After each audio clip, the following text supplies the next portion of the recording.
जरा सोचिए एक ऐसे देश के बारे में जहां सरकार ये तय करती हो कि आप कपड़े क्या पहनेंगे, बाल कैसे कटवाएंगे, यहां तक कि कौन सी किताब पढ़ेंगे।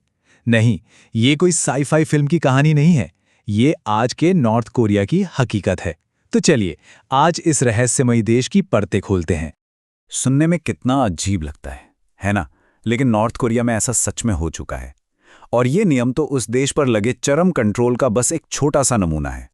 जी हां, पूरे 11 दिनों के लिए शोक मनाने के नाम पर हंसने, खरीदारी करने या यहां तक कि अपना जन्मदिन मनाने तक पर पूरी तरह से रोक लगा दी गई थी। सोचिए, अगर इन्हीं दिनों में किसी के घर में मौत हो जाए तो उन्हें जोर-जोर से रोने की भी इजाजत नहीं थी।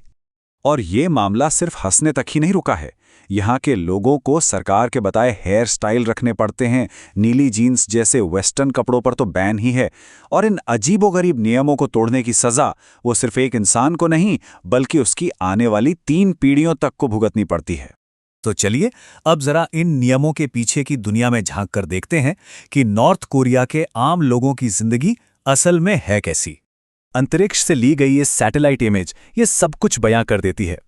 एक तरफ साउथ कोरिया और चीन रोशनी से जगमगा रहे हैं और उनके ठीक बीच में ये जो अंधेरा हिस्सा है वही नॉर्थ कोरिया है। ये तस्वीर साफ साफ दिखाती है कि यह देश दुनिया से कितना अलग-थलग और आर्थिक रूप से कितना पिछड़ा हुआ है। लेकिन जब आप इसकी राजधानी प्योंगयांग को देखते हैं तो तस्वीर बिल्कुल अलग दिखती है। सरकार ने ऐसे एक शोकेस सिटी की तरह बनाया है दुनिया को दिखाने के लिए। यहां से सभी गरीब लोगों को हटा दिया गया है और अब यहां सिर्फ अमीर और शासन के वफादार लोग ही रह सकते हैं।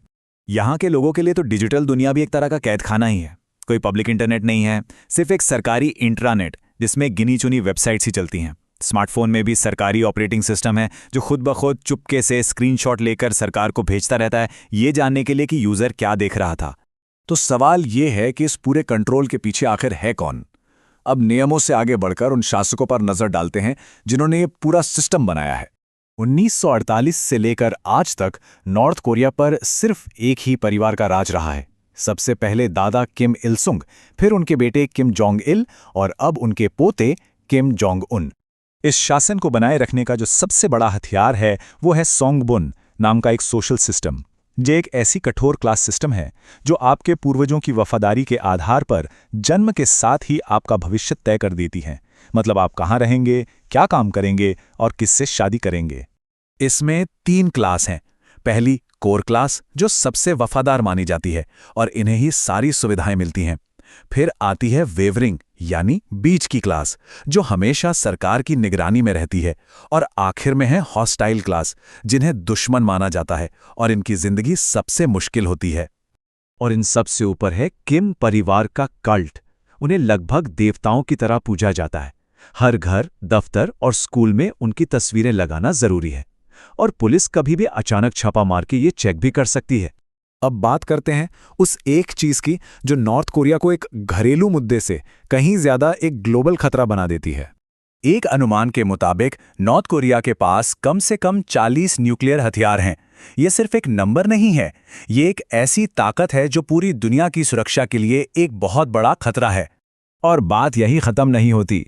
ऐसी खबरें हैं कि वो एक खुफिया पनडुब्बी बना रहे हैं जिसे ट्रैक करना लगभग नामुमकिन होगा और जो कहीं से भी कभी भी हमला कर सकती है। तो ये समझना बहुत जरूरी है कि नॉर्थ कोरिया को ईरान या इराक समझने की गलती नहीं की जा सकती, जहां परमाणु हथियारों का सिर्फ शक था। यहां हथियार एक हकीकत हैं।